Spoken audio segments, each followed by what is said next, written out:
Russia सस्ता तेल पाकिस्तान को देने के लिए तैयार हो गया है। या रूस हमारा दोस्त था, उसमें दरार पड़ गई है। इस तरीके से रूस देखता है, भारत धीरे-धीरे अमेरिका और इज़राइल के कैंप में चला गया है। कई सालों से रूस और पाकिस्तान के रिश्ते बढ़ते जा रहे हैं। पाकिस्तान, ईरान, अफ़गानिस्तान, चीन के बीच में वहाँ शांति और स्टेबिलिटी कैसा लाना है, जिसमें भारत को शामिल नहीं कर रहा है। जो दोस्त बोल के हम दिखावा बनाते थे, तो धक्का पहुँचा है दोस्त को, पुतिन को, और नाराज़ हैं और वो बताना चाहते हैं कि हम आपको सबक सिखाना चाहते हैं। तो पूरे खुलेआम जो है हमारी बेइज्जती हो रही पूरी दुनिया में। 50 साल की दोस्ती को ट्रंप के झूठी तारीफ के बदले में बेचना, ये तो बहुत ही सस्ती राजनीति है। तो हमारी जगह थी वो पाकिस्तान को मिल रही है। इस दोस्ती में एक तरफा कुर्बानी हमारी ली जाए और उसके बदले में क्या मिलता है? केवल फोटो ऑप मिलते हैं। लेकिन जो एक ग्लोबल साउथ में हमारी एक साख थी वो खत्म कर दी है इन्होंने पूरी तरह से। क्योंकि नहीं, पुतिन का डबल गेम नहीं है। आप जैसी हरकतें करेंगे कुछ तो कुछ रशिया भी करेगा। आप क्या एक्सपेक्ट कर रहे थे?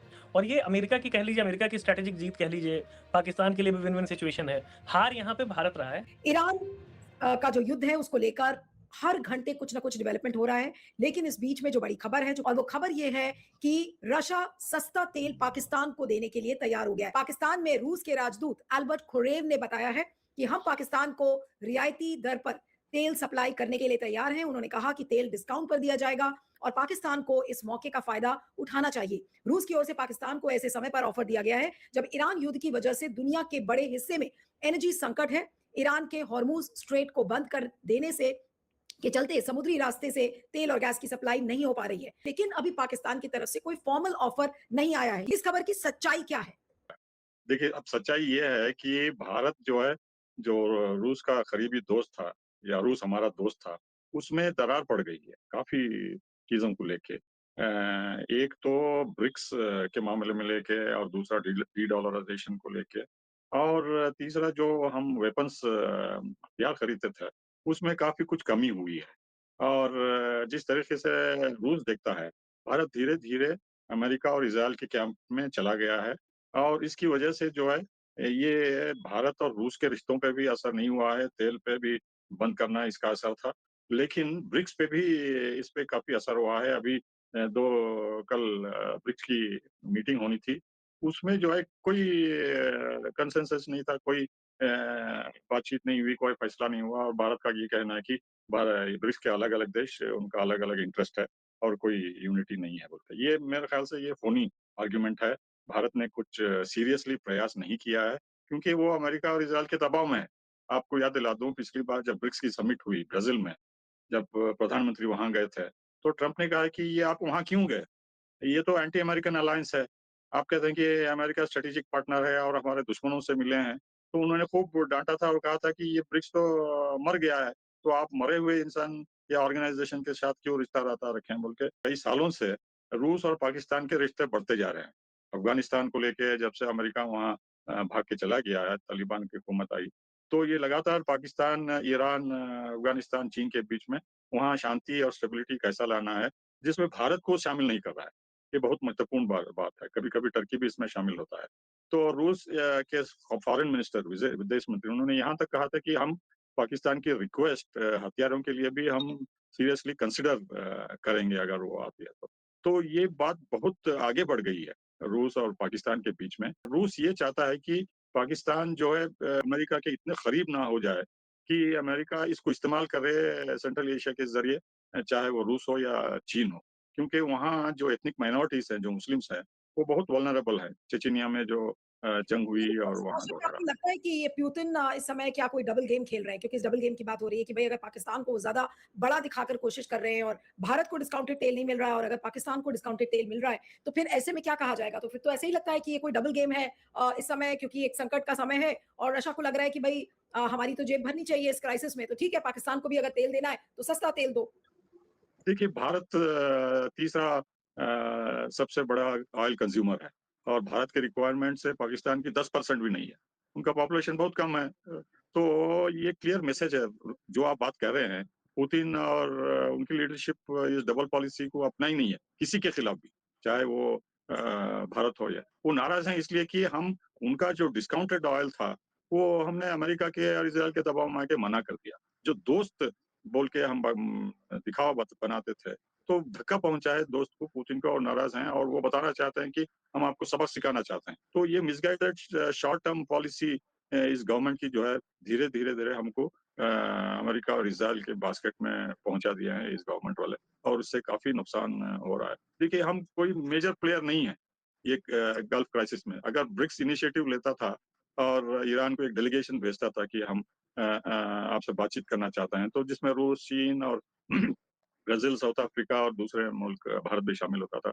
ये बहुत बड़ा इनिशिएटिव होता था, क्योंकि पूरे इनिशिएटिव फेल हो गए हैं। अमेरिका का प्रयास जो पुतिन के साथ सीज़फायर करना था, मिस्र के साथ, टर्की के साथ, दूसरे देशों के साथ। तो भारत का एक यूनिक ऐतिहासिक मौका था, तो हम अपने पाँव पे कुल्हाड़ी मार लिए हैं, और ब्रिक्स को भी हम जो है धीरे-धीरे कमज़ोर करना चाहते हैं, और रूस को पता चल गया है कि भारत से कोई अब उम्मीद रखना बेकार है। जी। जो इतने पुराने हमारे संबंध थे रशिया के साथ, आपको लग रहा है कि ये संबंध वैसे वापस आ सकेंगे जिस तरीके का रिश्ता भारत ने रूस के साथ बनाया था, पाशा साहब?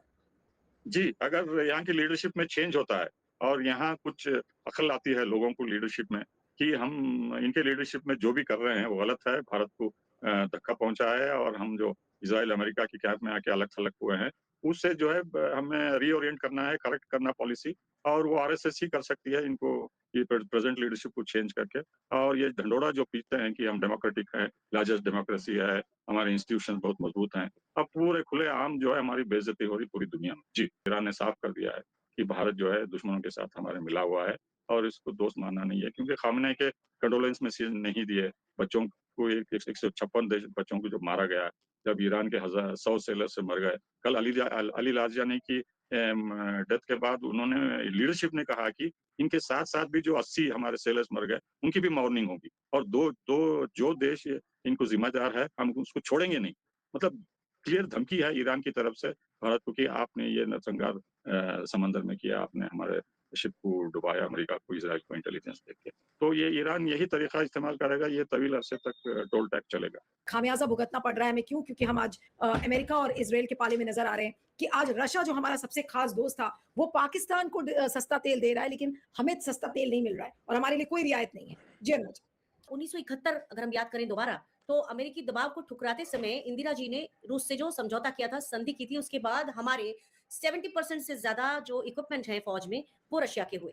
और आज की सरकार उस स्वतंत्र रीढ़ को अमेरिका की खुशामद में झुका झुका कर दोहरा कर रही है।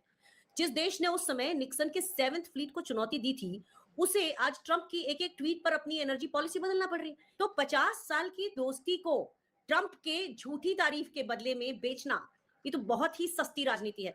प्रधानमंत्री नरेंद्र मोदी के साथ एक चीज लगातार हम देखते हैं कि कांग्रेस ने जो किया, मैं पूरा बदलूंगा, उससे देश का नुकसान हो तो कोई प्रॉब्लम नहीं, लेकिन उसमें क्या हुआ, जो हमको यूराल क्रूड था, जो हमको रशिया से मिलता था, जो वैसे भी ब्रेंट से करीब पहले तो $5-6 सस्ता होता था, लेकिन चूंकि यूरोपियन कंट्रीज ने उसका बहिष्कार कर दिया था यूक्रेन से लड़ाई के चलते हुए, तो वो $25-30 करीब सस्ता हमको मिलता था।